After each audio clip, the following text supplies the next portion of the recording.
இம்மாதம் 15ஆம் தேதி தலைநகர் மலபாத்தி உள்ளரங்கில் மாபெரும் அளவில் தமிழர் திருநாள் இலக்கிய கலை விழா நடைபெறவுள்ளது.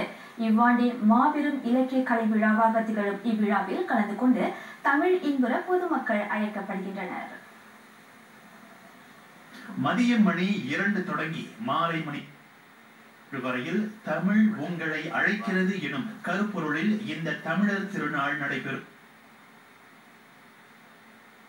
இவ்விழாவில் மெல்லிசை மன்னர் MS விஸ்வநாதன், பட்டிமன்ற பேராசிரியர் சாலமன் பாப்பையா, மும்முறை அகில இந்திய தேசிய விருதை வென்ற கலை மாமணி வாணி ஜெயராம், கவியரசு கண்ணதாசனின் கலை வாரிசு விசாரி கண்ணதாசன் ஆகியோர் பங்கேற்று சிறப்புரையாற்றவிருக்கின்றனர்.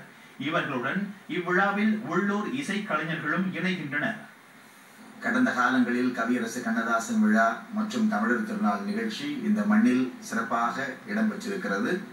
அதன் தொடர்ச்சியாகவும் தமிழர்கள் தங்களுடைய அடையாளங்களை தொலைத்துவிடக் கூடாது என்பதற்காகவும் இன்று மேடையில் மின்னி மிளிரிக் கொண்டிருக்கக்கூடிய பல்வேறு வகையான நிகழ்ச்சிகளுக்கு மத்தியிலே பாரம்பரியம் தொலைந்துவிடக் கூடாது என்பதற்காகவும் நல்ல தமிழ் நாடெல்லாம் தொடர்ந்து ஒலிக்க வேண்டும் என்பதற்காகவும் இளைய தலைமுறையினர் இந்த தமிழை விட்டு வேறு பக்கம் சென்றுவிடக் கூடாது என்பதற்காகவும் தேமதுர தமிழோசி இதனை உலகமெல்லாம் பரவும் வகை செய்தல் வேண்டும் என பாரதியார் சொன்ன சொல்லுக்கு ஏற்ப இந்த நிகழ்ச்சி நடைபெறுகிறது.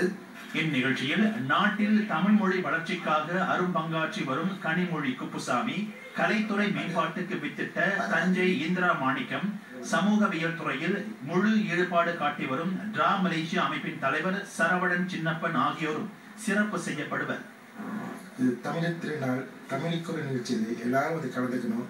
இது தமிழுக்காக ஒரு செய்யப்படும் மாபெரும் பெரிய நிகழ்ச்சி. இந்த நிகழ்ச்சி எல்லாரும் கலந்துக்க ரொம்ப சந்தோஷமா இருக்கும். தமிழர்கள் மட்டுமல்லாது தமிழ் பேசும் அனைவரையும் ஒரு குடையின் கீழ் இணைக்கும் முயற்சியாக ஏற்பாடு செய்யப்பட்டுள்ள இந்நிகழ்ச்சியில் கலந்து கொண்டு பயன்பெற பொதுமக்கள் அழைக்கப்படுகின்றனர்.